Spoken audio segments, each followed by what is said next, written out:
Wait! Remember the name! Cricket is a game that never stops to amaze us. Whether it's Shoaib Akhtar crossing the 100 miles barrier or a World Cup final being decided on boundary count, the game continues to produce moments that just don't seem right at times. Today, we look at 6 of the most mind-boggling cricket records.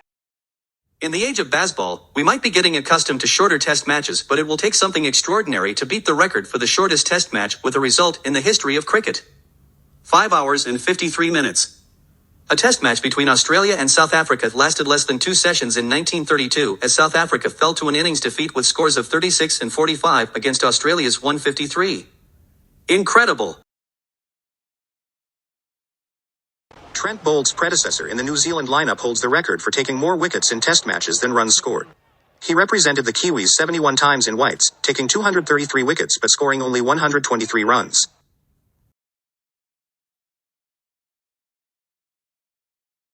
In this era of T20, we see more and more batsmen hitting the first ball of the match for a six.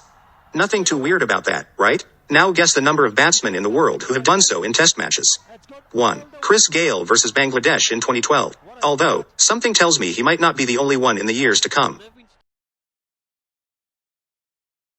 Every cricket fan is familiar with the off-spinning maestro that was Saeed Ajmal. He did not have a particularly long international career, but 184 ODI wickets at an economy of 4.18 with 8 fours or better is an exceptional record with a number of match-winning performances. But here's the strangest thing, he's never won a Man of the Match award. Cricket's at it again.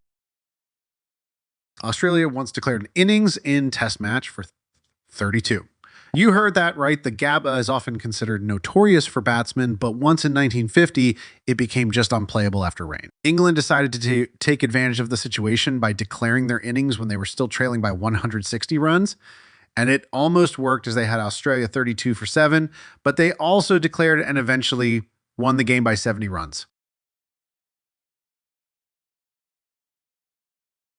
Economy rates in one-day internationals have gone upwards since the turn of the century, but there was a time when they were not as high.